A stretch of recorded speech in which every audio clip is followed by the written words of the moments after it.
Ya itu capitnya groundnya saya pasang ke besi. Kemudian ini saya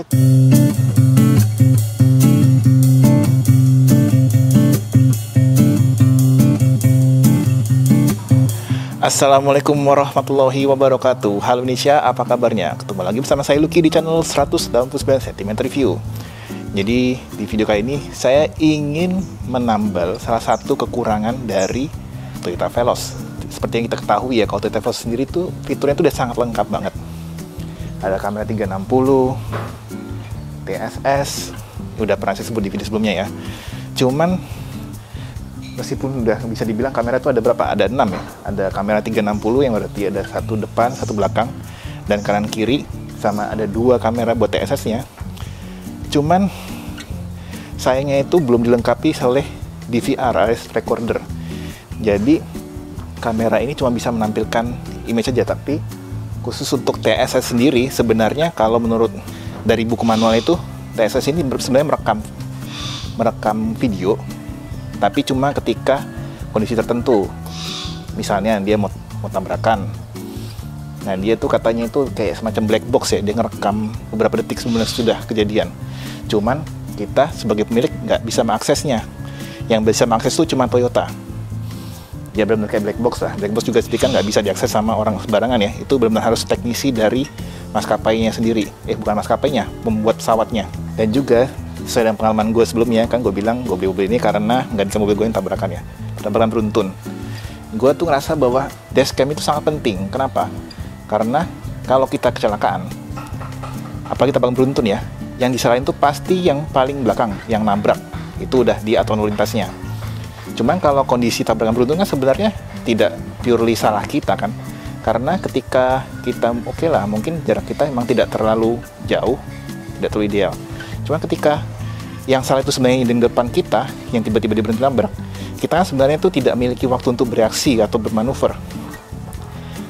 Tapi karena memang tidak ada bukti, video ataupun, jadi balik lagi ke aturan dasar dari lalu lintas, yaitu yang nabrak, yang salah. Nah, kalau menurut gua, inilah penting dashcam. Jadi kita bisa buktikan bahwa, oh gua nabrak itu karena di depannya berhenti mendadak gitu loh. Dan menurut gue yang paling penting itu adalah dashcam yang kita punya itu memiliki fitur yang lengkap ya. Contohnya ada GPS-nya, sehingga di situ pun tertangkap gitu kecepatan kita, posisi kita. Ya itu bisa jadi bukti yang kuat ya. Maksudnya daripada kita itu akhirnya di polisi, kita sering salah-salahan, akhirnya nggak ada solusi. Kalau misalnya nggak ada kesepakatan musyawarah seperti yang biasa-biasanya. Jadi kalau untuk menanggulangi masalah kayak gitu, kita tinggal tunjukin aja ke polisinya. Misalnya kita mau kasuskan ya, kalau ya lihat tuh, jarak saya ini cukup loh, tapi di depan saya tiba-tiba berhenti mendadak. Nah, tinggal urusannya adalah yang depan itu kenapa dia berhenti mendadak atau nabrak gitu. Nah, itu kan urusannya kita udah selesai, jadi kita nggak disalahin gitu. Soalnya kalau tabrakan beruntun, pasti misalnya adalah yang paling belakang, karena semua orang akan ngaku kalau dia itu sudah berhenti dengan baik. Dan kalau dia tidak ditabrak di belakang, dia nggak bakal nabrak depannya. Jadi, bagi kalian yang ingin menghindari masalah seperti itu, wajib punya dashcam. Kalau menurut gue itu dashcam itu sudah kebutuhan paling wajib ya untuk zaman sekarang. Bukan sekedar lucu-lucuan, bukan buat konten, tapi ini untuk melindungi diri kita sendiri. Nah, kemudian adalah dashcam apakah yang menjadi pilihan gue untuk Toyota Veloz ini? Ya, udah gue simpan dalam laci ini ya. Yaitu gue akhirnya beli 70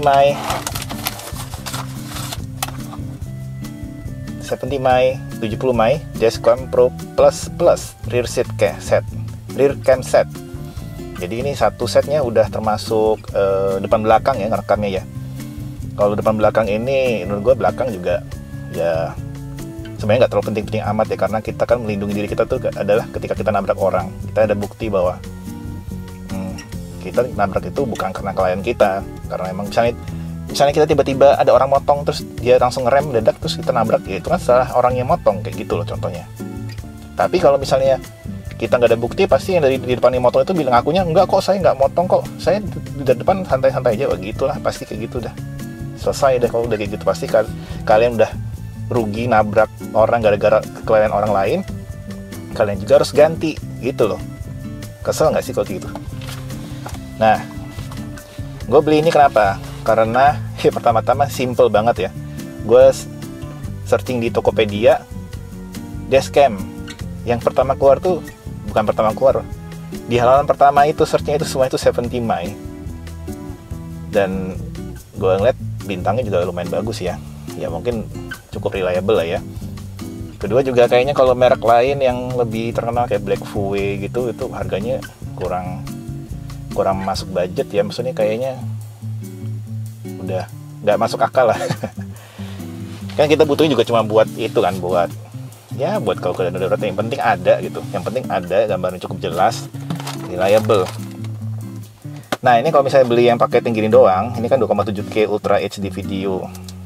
Ada lagi yang lebih mahal sebenarnya, yang lebih 4K, cuman gue pikir ya buat apa sih, sebenarnya 1080 juga udah cukup ya. Cuman gue mengambil ini kenapa? Karena dia udah built-in GPS.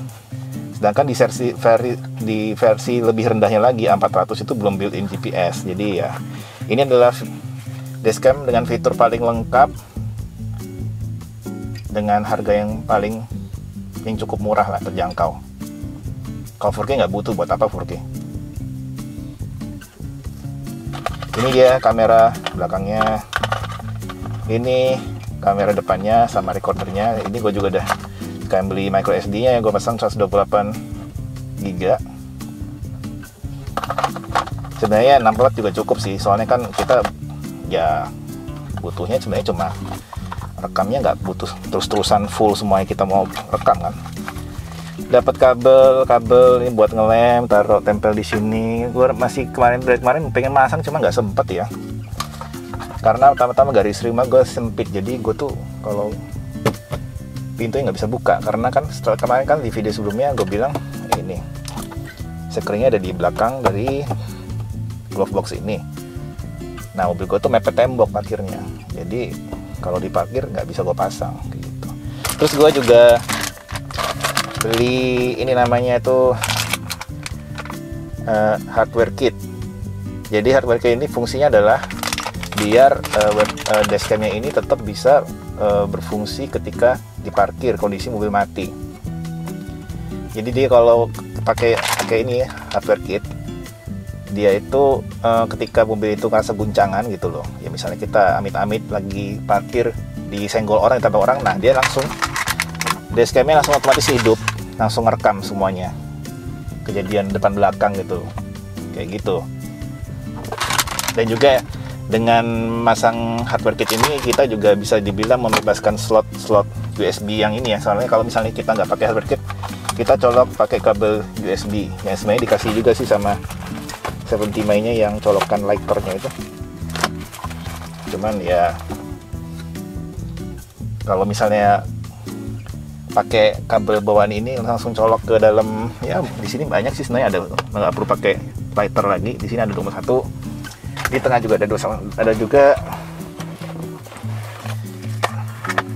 di sini ada lighter nganggur. Cuman kalau misalnya kita kabelnya dari kan nanti kan dari atas sini bacanya, sini masuk ke dalam pilar, terus turun lagi ke sini, nanti ya bakal ada kayak kewer gitu loh kabelnya masuk ke sini. Ini kan juga nggak ada lubangnya nih, berarti kan nanti bakal kayak diselipin di sini. Ya kayaknya ribet aja sih, makanya gue pikir meskipun lebih ribet masangnya ini, tapi paling nggak lebih clean look, kabelnya nggak kelihatan kemana-mana karena semuanya tersembunyi di balik sini. Oke, langsung aja kita coba pasang ya teman-teman. Sebelum kita pasang itu kita tempel dulu, ada namanya stiker elektrostatik ya. Fungsinya gue agak kurang ngerti apa sih, mungkin maksudnya biar gambarnya lebih nggak terganggu sama listrik statis, harusnya gitu ya fungsinya. Ini ntar gue tempel di sini. Gue sebenarnya agak bingung sih tempelnya, harusnya idealnya di bawah spion ya, cuman karena spion udah TSS jadi gue taruh di sebelah samping sini. Kenapa nggak di dekat pengemudi? Karena gue nggak pingin kabelnya itu kayak dari sini nyebrang ke sini gitu loh, di kehalangan ini kan TSS-nya. Jadi dan juga kan karena ada di sebelah sini, jadi kabelnya paling dekat dari sini ke sini. Oke, gue tempel dulu. Nah, ini kondisinya udah terpasang ya. Jadi ini gue ngidupin ACC on dulu karena ngetes posisinya udah lurus atau belum. Ini kayaknya sih udah cukup lurus ya. Ya, yang penting kan kalau di sistem itu kan dia 130 derajat, jadi distorted banget, agak susah sih ngurusnya, cuman kayaknya insya Allah ini lurus lah. Oke, sekarang kita coba lanjut untuk masang kamera, pasang kabel-kabelnya dulu, masukin kabel-kabelnya. Jadi nanti kabelnya itu bakal masuk dari sini sih, sini lewatin ke pilar A, masuk ke sini. Ini juga harus dicabut dulu karetnya, tarik aja sih biar lebih gampang untuk masukin kabel-kabelnya di sini. Sebenarnya idealnya ini kan dia udah 6 airbag ya, jadi kalau misalnya gue selipin doang itu nanti kabelnya agak sedikit mengintervensi airbag, cuman itu kalau airbag ngembung ya, mudah-mudahan sih nggak bakal pernah ngembung ya. Soalnya mau ditarik ininya tuh aduh keras banget ya, takutnya patah gitu, karena gue kan nggak tahu, kayaknya ada yang congkel-congkel gitu. Nah sekarang gue mau jelasin sedikit dari hardware installation kitnya ya. Jadi jaketnya ada kabel bercabang 3 ya, tulisannya ACC yang kuning, VCC yang merah, sama ground yang hitam. Nah waktu belinya sih belum dikasang ini ya, belum ada ujungnya, itu masih terbuka, kabel terbuka ya. Jadi untuk yang ACC ini adalah dipasang ke sekring sini, sekring yang elektroniknya itu hidup ketika posisi kontak di ACC on. Jadi ACC on tuh contohnya kayak lighter ya, lighter. Kemudian kalau yang VCC ini warna merah nih, ini dihubungkan ke sekring yang kondisinya itu selalu on, mau kondisi mobilnya hidup atau mati. Ini biasanya itu adalah lampu kabin ya, yang paling aman ya. Sebenarnya ada beberapa yang lain sih, cuman takutnya kalau yang lain mungkin intervensi atau gimana ya. Sedang kalau ground ini disambungin ke bodi mobil, jadi tinggal cari aja baut mana yang terdekat, yang nyambung ke bodi mobil besinya, itu udah ground sih. Kemarin tuh sebenarnya gue agak ragu masang, kenapa? Karena belum ketemu posisi ground yang tepat. Cuman show must go on ya, paling mau masang di atas sini sih groundnya, ada besi di sini sambungan deket sama sekring jadinya. Oke, nah, kita coba pasang aja ya. Oh satu lagi, biar pasti untuk posisi sekring itu mana yang hidup mana yang mati listrikannya ketika ACC on, paling kita pakai ini juga, pakai apa sih namanya, test pen ya, test pen DC. Jadi test pen DC ini yang capitnya ini disambungin ke ground, sedangkan yang ujungnya disambungin di sekringnya. Jadi sekringnya itu sebenarnya kayak ada titik-titik di sebelah angka itu, kalau misalnya kelihatan ada kayak besi kan, titik-titik gitu. Nah itu dia yang kita pakai test pen, kita tusuk. Ini pakai tusuk test pen ini, saya tunjukin ya. Ya itu capitnya, groundnya saya pasang ke besi. Kemudian ini saya coba test pennya di yang warna biru tuh, nyala tuh. Ini saya colok tes itu ke bagian lampu kabin dalam kondisi mobil ACC on. Sekarang saya coba tes yang untuk lighter. Nih lighternya nggak nyala kan, jadi dua ini yang akan kita pakai. Yang lighter itu bakal VCC, yang lampu kabin kebalik tadi, ini yang nyala ini dalam kondisi ACC on, ini lampu kabin bakal jadi VCC, sedangkan yang mati ini lighter akan jadi ACC nya. Oke, langsung coba ya. Oh ya, dan juga untuk lebih gampang lagi dipasangin jumper sekring ya. Jadi ini kita bikin sambungannya aman gitu. Jadi jumper yang aslinya itu dipasang di paling depan, jumper tambahannya sekring tambahan, sekring asli dipasang di depan, sekring tambahan itu di belakang gitu. Oke, kita pasang aja. Ya ini udah masuk, diselip-selipin untuk colokan power supply-nya sudah masuk, cuman memang sengaja mau dipasang ya, terakhir aja masang kabelnya. Sekarang mau bikin jalur untuk bagian dashcam belakang. Ini kita harus buka di jalurnya, tidak dari sini juga, sama sini, cuman ke alih-alih ke bawah, dia ke atas samping sini, nanti nyambung sini sampai ke belakang.